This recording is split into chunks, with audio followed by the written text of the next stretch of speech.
अस्सलामुअलैकुम वरहमतुल्लाहि वबरकातुहू। बुद्शिकन सुल्तान महमूद गजनवी पार्ट 12 में आप सब लोगों को खुशामदीद। आज हम डिस्कस करेंगे सुल्तान महमूद गजनवी का अब्बासी खलीफा के साथ ताल्लुकात।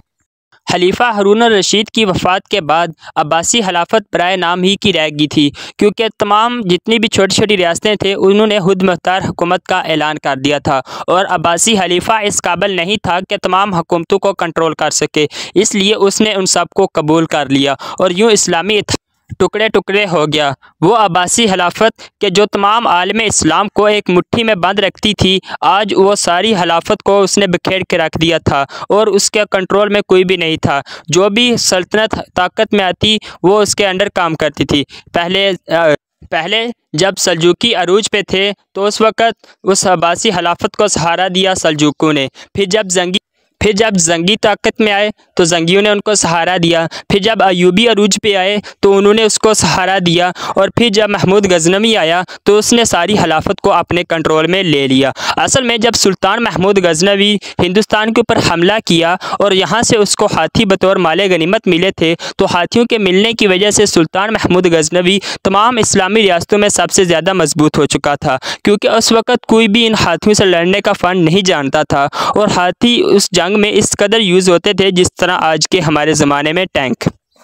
लिहाजा अब्बासी खलीफा समेत जो भी सुल्तान को आंखें दिखाता, सुल्तान उन्हें हाथियों का हवाला देकर उनको हमेशा के लिए चुप करा देता।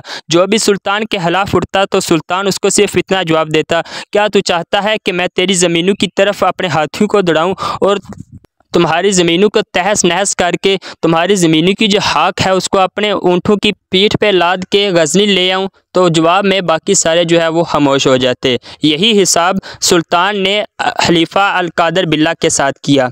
उसने खलीफा को ये पैगाम भेजा कि चूँकि आधा खुरासान मेरे कमांड में है पहले ही, तो बाकी रह जाने वाला जितना भी खुरासान है वो मुझे अनायत कर दिया जाए। खलीफा ने मजबूरन इसको ये बात माननी पड़ी और बाकी खुरासान भी सुल्तान महमूद गजनवी के हवाले कर दिया।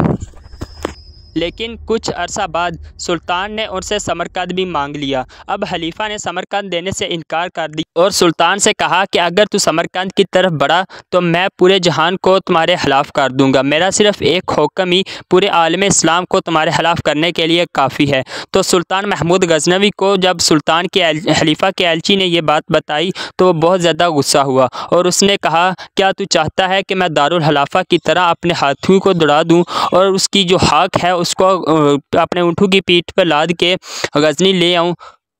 जिसके जवाब में खलीफा ने ये सितरे लिख के भेजे, बिस्मिल्लाहिर्रहमानिर्रहीम। इसके बाद लिखा अलिफ लाम मीम और आखिर में लिखा अल्हम्दुलिल्लाहि रब्बिल आलमीन वस्सलातु अला रसूल मुहम्मदिन व अला आलिहि अजमाइन।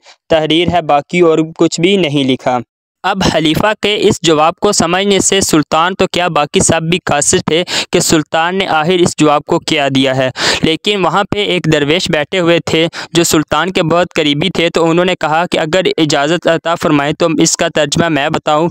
तो सुल्तान ने उसको इजाज़त दी तो उसने कहा कि अलिफ लाम मीम से मुराद अलम तरा कैफ़ फ़अल रब्बुका बिअस्हाबिल फ़ील है, यानी कि खलीफा आपको जो सूरह फ़ील में हाथियों के ज़िक्र वाला वाक़या बयान किया गया है उसकी तरफ आपको मतवज्जो करवाना चाहते हैं और इनडायरेक्टली आपको ये पैगाम देना चाहते हैं कि अगर तूने बगदाद की तरफ अपने हाथियों को दौड़ाया तो फिर तुम्हारे साथ भी मैं उसी तरह सलूक करूँगा जिस तरह के अल्लाह ताला ने इससे पहले हाथियों के साथ किया था।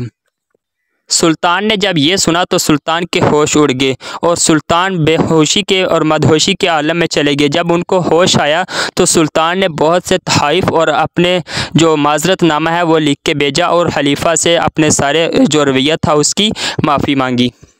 फिर 410 में उसने हिंदुस्तान को फ़तह किया तो उसका फ़तहनामा सुल्तान खलीफा अल-कादर बिल्ला के पास भेजा और साथ में एक ऐसा पत्थर भी भेजा कि जिस पत्थर को अगर जिस भी जिस्म बीमारी के ऊपर रखें वो बीमारी फ़ौरन से ठीक हो जाती थी। जब खलीफा ने फ़तहनामा को सब लोगों में और मजलिस में पढ़ के सुनाया तो सब लोगों में ईद का सा माह हो गया और हर लोग जो है वो ईद की तरह खुशियाँ मनाने लगे। 412 में कुछ उलमा कराम ने सुल्तान महमूद गजनवी के पास खत भेजा कि करामती जो है वो उनके खौफ से हम हज नहीं कर पाते और मुसलमान जो है वो हज की सआदत से महरूम रहते हैं और इनका खतरा दिन ब दिन बढ़ता चला जा रहा है। तो 412 में सुल्तान ने इस अर्ज़ पर मोहम्मद नासिर को काज़ीउल क़ज़ा बनाकर भेजा और साथ में तकरीबन 30,000 हज्जाज को भी साथ भेजा। जब ये काफ़िला अहमद बिन अली शेख अराब के पास पहुंचा तो उसने उसे रोका। काजी साहब ने 5,000 दिनार उसको देना चाहे लेकिन अहमद बिन अली शेख ने उसको लेने से इनकार कर दिया, जिसको एक तीरंदाज ने तीर मार के मार दिया और यूँ अराब जो थे वो सारे भाग गए और उस साल सब ने हज किए। ये थे सुल्तान महमूद गजनवी के कुछ कारनामे। इंशाल्लाह आइंदा आने वाले जंगों में हम इसको मज़ीद डिस्कस करेंगे। जज़ाकल्लाह।